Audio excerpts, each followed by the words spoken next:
오늘은 본문의 말씀을 통하여 맥추절을 어떻게 지켜야 할까요? 라는 주제로 말씀을 나누도록 하겠습니다. 여러분, 구약 성경을 보면 이스라엘 백성들이 지켜야 할 절기가 여러 가지가 나옵니다. 그렇다면 하나님께서 이런 절기를 만드시고 지키라고 하신 이유는 무엇일까요? 그것은 바로 이스라엘 백성들, 하나님의 택하신 백성들이 하나님을 잊어버리지 않게 하시기 위함이었습니다. 또한 하나님께서 베푸르신 사랑과 은혜와 축복에 대해 감사한 마음을 잊지 않게 하기 위함이었어요. 여러분, 그것으로 도출해 볼 수 있는 것이 무엇일까요? 우리가 감사한 마음을 갖고 고마운 마음을 갖고 있다 보면 그분과 관계가 아름다워지고 좋은 교제를 할 수 있기 때문입니다. 그러니까 절기를 만드신 이유는 하나님의 은혜에 감사하며 하나님밖에 없구나라는 마음과 생각을 잊지 않음으로 인하여 하나님과 항상 긴밀하고 아름다운 교제를 유지하게 하기 위하여 이러한 절기를 만들어 주신 것입니다. 우리도 살아가면서요, 1년에 매년 돌아오는 명절, 매년 돌아오는 생일, 매년 돌아오는 결혼기념일, 중요하지 않다고 생각할 수도 있지만 그것들이 있기 때문에 그 사람에 대해서 또 가족에 대해서 1년에 한 번씩이라도 그렇게 생각과 마음을 환기할 수 있고 그 은혜와 감사함을 돌이켜볼 수 있는 것입니다.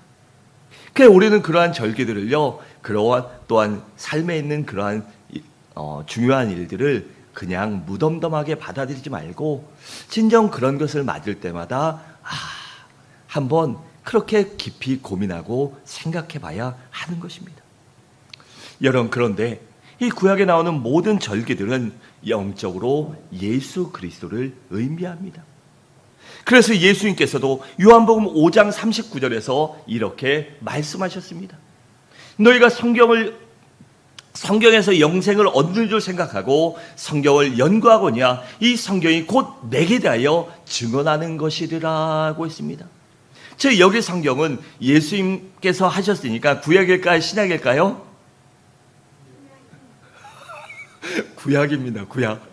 예수님 돌아가시고 약 70년 후에, 100년 후에 그때부터 이 신약 성경이 집필되었으니까 예수님께서 말씀하신 성경은 즉 구약에 있는 이 모세의 율법과 모든 것들을 말씀하고 있는 것입니다. 여러분, 그렇다면 하나님께서 주신 절기가 무엇이 있을까요? 첫 번째 절기는 바로 유월절로 이날은 애굽에서 해방된 날을 기념하는 절기예요. 그러니까 우리들이 예수 그리스도를 믿고 거듭난 날을 의미하는 것입니다.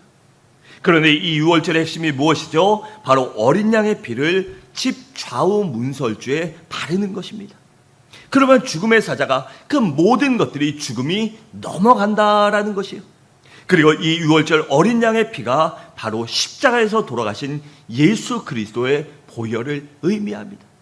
그러니까 우리가 우리의 삶 가운데, 우리의 가정 가운데, 우리의 심령 가운데 예수 그리스도의 보혈로 인치면 그 죽음과 저주와 재앙이 넘어간다는 것입니다. 그리고 두 번째 절기가 바로 무교절입니다. 이 무교절은 유월절 다음 날부터 일주일 동안 지키는 절기인데 안식일인 토요일에 지켰습니다. 그런데 이 무교절 동안은 죄를 상징하는 누룩을 집안에서 없애고 그것을 땅에 묻어야만 했어요. 그래서 이 무교절은 예수 그리스도께서 죽으시고 땅에 장사 지낸 것을 의미합니다. 그래서 고린도전서 5장 7절은 이렇게 말씀합니다. 너희는 누룩 없는 자인데 새 덩어리가 되기 위하여 묵은 누룩을 내버리라. 우리의 유월절 양 곧 그리스도께서 희생되셨느니라고 했습니다. 이처럼 우리는 그 예수께서 땅에 장사 지내고 우리를 위하여 죽으신 그 죽으심의 의미를 이 무교절 동안에는 그렇게 기리며 우리 가운데 있는 죄악을 벗어버려야 하는 것입니다. 또한 세 번째 절기는 바로 초실절입니다. 여러분, 초실절은 무교절 다음날 주일 일요일인데 보리를 처음 수확하고 그 첫 단을 즉 첫 열매를 하나님 앞에 드리는 절기입니다. 그러니까 초실절은 주일 새벽에 부활하시고 부활의 첫 열매가 되신 예수 그리스도를 상징하는 것입니다. 고린도전서 15장 20절은 그래서 이렇게 말씀합니다. 그러나 이제 그리스도께서 죽은 자 가운데서 다시 살아나사 잠자는 자들의 첫 열매가 되셨도다라고 했습니다. 즉 부활의 첫 열매가 되신 예수 그리스도를 기리는 절기가 바로 초실절인 것입니다. 그리고 네 번째 절기가 바로 맥추절입니다. 여러분, 이 맥추절은 초실절로부터 50일이 지난 50일째 되는 일요일, 즉 주일을 의미해요. 그리고 이날은 보리 추수를 하고 모두 마친 후에 지내는 절기이기 때문에 맥추절 또는 칠칠절 또는 오순절이라고 그렇게 부르기도 합니다. 그래서 주님께서 부활하시고 승천하시고 50일째 되는 날 오순절 날 무슨 일이 있었죠? 그날 아침에 성령님께서 마가의 다락방에 강림하셔서 많은 성도들에게 120 문도들에게 그 성령 충만의 은혜를 주신 것입니다. 그래서 사도행전 2장 1절은 이렇게 말합니다. 오순절 날이 이미 이르매 그들이 다 같이 한 곳에 모였더니 4절을 함께 읽겠습니다. 시작.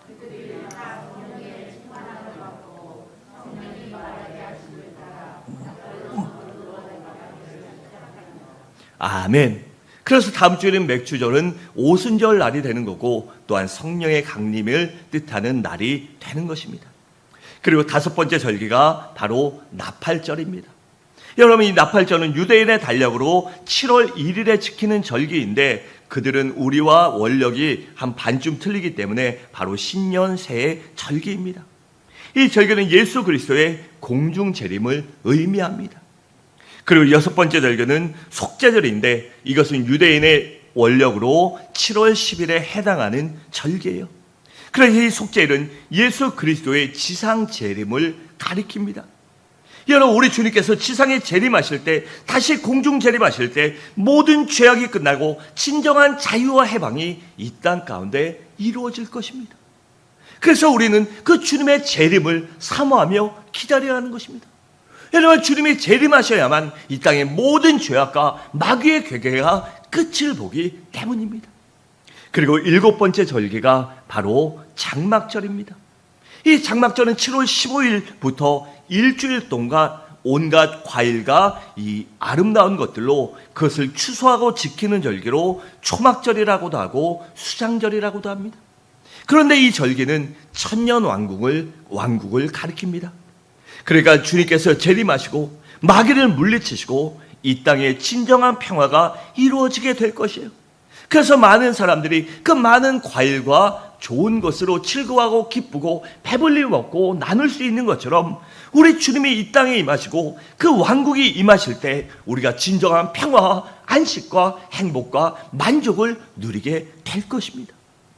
여러분, 이처럼 구약의 모든 절기는 영적으로 예수 그리스도를 나타내기 때문에 우리 그리스도인에게도 중요한 것입니다. 여러분, 다음 주일은 무슨 주일이죠? 맥추절입니다.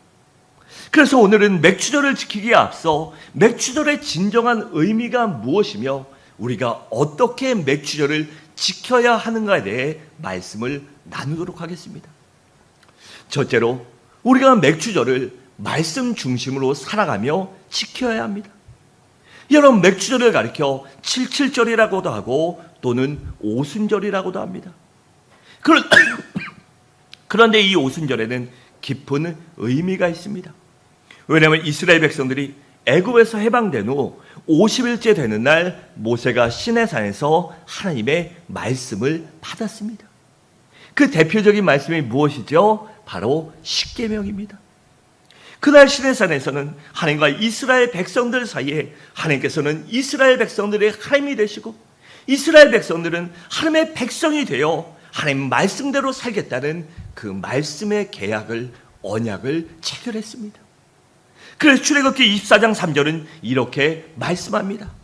모세가 와서 여호와의 모든 말씀과 그의 모든 율례를 백성들에게 전하매 그들이 한 소리로 응답하여 이르되 뭐라고 했죠? 여호와께서 말씀하신 모든 것을 우리가 준행하리이다 라고 했습니다. 즉 우리가 여호와의 율법과 계명을 따르고 하나님의 말씀대로 순종하며 살겠습니다 라고 그들이 그렇게 하나님의 말씀에 순종하겠다고 계약하고 그 계약을 맺은 것입니다. 또 6절과 8절에 이렇게 말씀합니다. 모세가 피를 가지고 반은 여러 양푼에 담고 반은 제단에 뿌리고 언약서를 가져다가 백성에게 낭독하여 듣게 하니 그들이 이르되 여호와의 모든 말씀을 우리가 준행하리이다.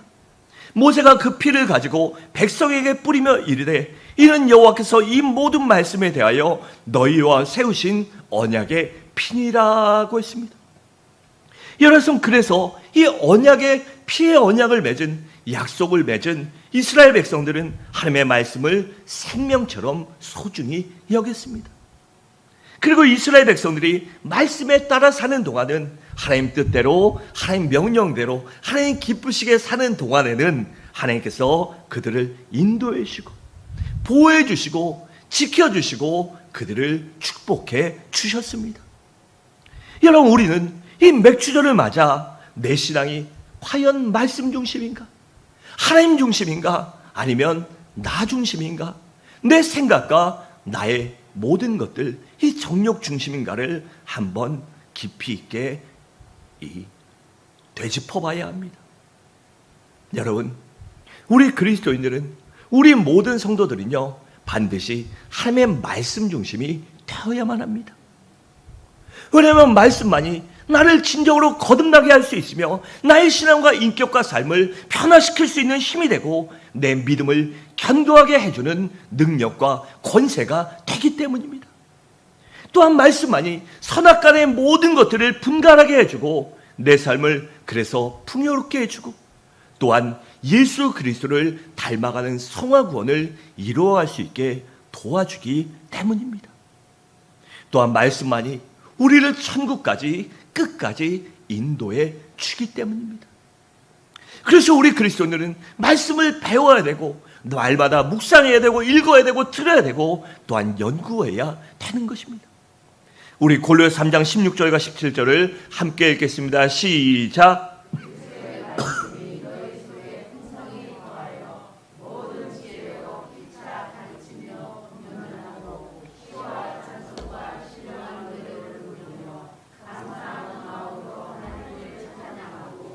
또 무엇을 하든지 말에나 일에나 다 주 예수의 이름으로 하고 그를 힘입어 하나님 아버지께 감사하라. 아멘. 사랑하는 성도 여러분, 우리 모두 맥주절을 맞아 말씀 중심으로 사시기를 다시 한번 다짐하시기 바랍니다. 둘째로, 성령 충만을 받아야 합니다. 여러분, 사람이 언제 변화될 수 있을까요? 바로 성령 충만을 받을 때입니다. 여러분, 성령 충만을 받아야 우리의 신앙뿐 아니라 우리의 인격과 삶까지도 아름답게 변화될 수 있습니다. 여러분, 세상에서 제일 변하기 힘든 게 누구죠? 바로 나입니다.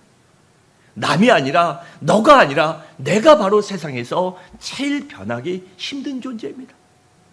내 버릇과 습관과 기질을 고친다는 게요, 결코 쉬운 일이 아닙니다. 제가 가끔 말씀드리잖아요. 저 성격 정말 급했습니다. 정말 급해요. 그냥 말 떨어지면 뭐든지 즉시 안 되면요. 예전에 막 성질 부렸어요. 정말 막 성질 부리고요. 뭐든지 즉시 안 되면 진짜 막 그랬어요. 그런데 이게 성령 받고 은혜 받으니까요, 그 성질머리도 고쳐지더라고요.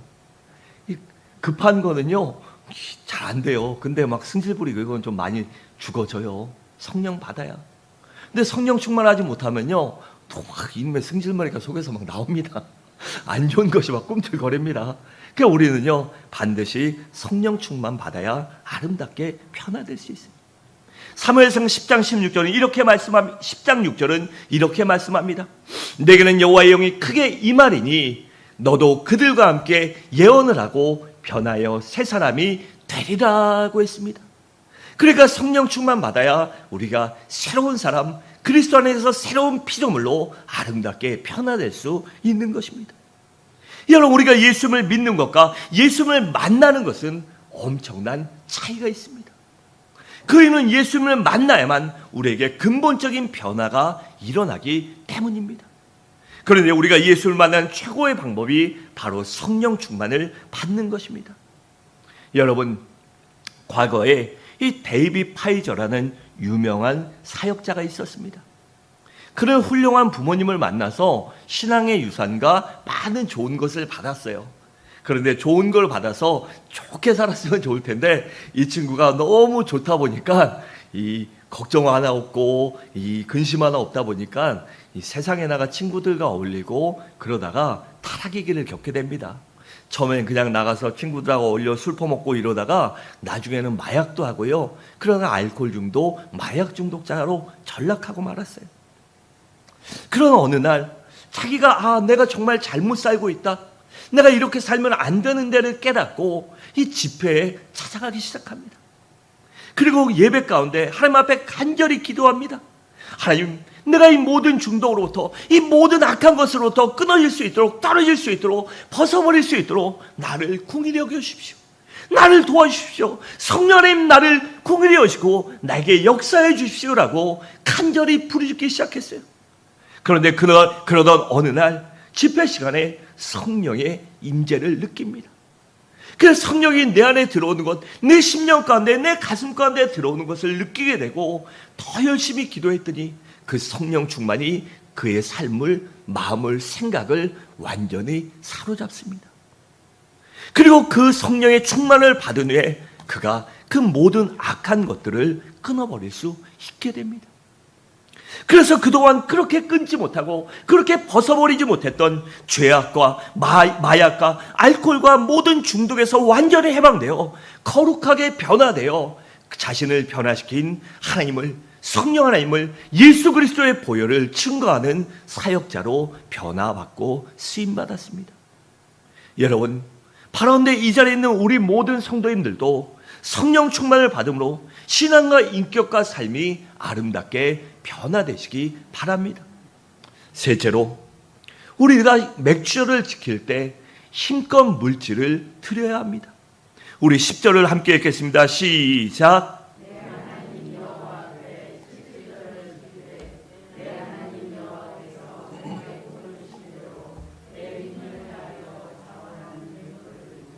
아멘. 여러분, 그렇다면 왜 맥주절 때 힘껏 예물을 드려야 할까요? 그것은 하나님께서 내게 물질을 주셨기 때문입니다.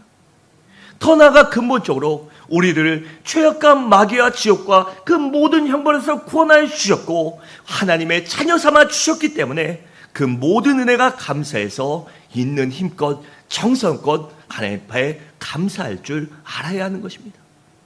그래서 12절은 이렇게 말씀합니다. 너는 애굽에서 종되었던 것을 기억하고 이 규례를 지켜 행할지니라고 했고, 잠언 3장 9절과 10절에 보면 내 재물과 내 소산의 처음 익은 열매로 여호와를 공경하라. 그러면 내 창고가 가득히 차고 내 포도즙틀에 새 포도즙이 넘치리라고 했으며, 고린도서 9장 6절과 8절은 이렇게 말씀합니다. 이것이 곧 적게 심은 자는 적게 거두고 많이 심는 자는 많이 거둔다는 말이로다. 각각 그 마음에 정한 대로 할 것이요 인색함으로나 억지로 하지 말지니 하나님은 즐겨내는 자를 사랑하시느니라. 하나님이 능히 모든 은혜를 너희에게 넘치게 하시라니 이는 너희로 하여금 모든 일에 항상 모든 것이 넉넉하여 모든 착한 일을 넘치게 하려 하심이라고 했습니다. 그러니까 내게 물질을 주신 분도 하나님이요 내게 모든 삶을 주신 분이 하나님이시기 때문에 그 첫 열매를 드린 그 정성을 갖고 우리가 하나님을 감사하며 섬겨야 한다는 것입니다. 넷째로, 우리가 맥주절을 지킬 때 고통당하는 이웃을 돌볼 줄 알아야 합니다. 우리 11절을 함께 읽겠습니다. 시작.